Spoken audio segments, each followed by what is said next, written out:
կա ազատ վարք, թե մենք միշտ ներազդված ենք։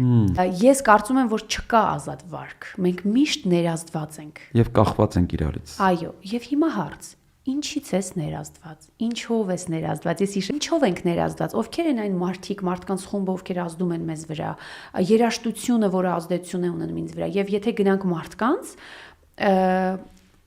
շատ մանավանդ մեր Հայաստանում մենք հակված ենք իրար մանիպուլյացիա անել եւ հաճախ դա գիտակցված չի,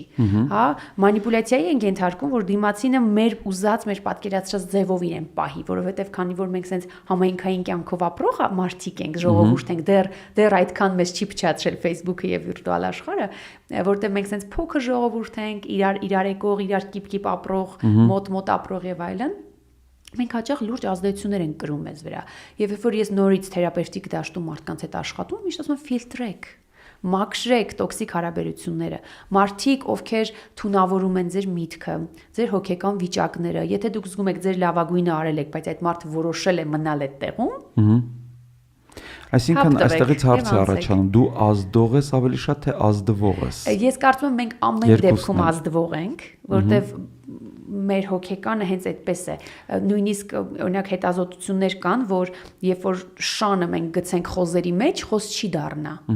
կատվին գցենք առյուծների մեջ, առյուծ չի դառնա, բայց մարդը փոխակերպվում է, իր հոգեկանը մարդու փոփոխվող է, դու մարդուն գցես շների մեջ, ինքը շանը բնորոշ վարք է վերցնում, յուրացնում,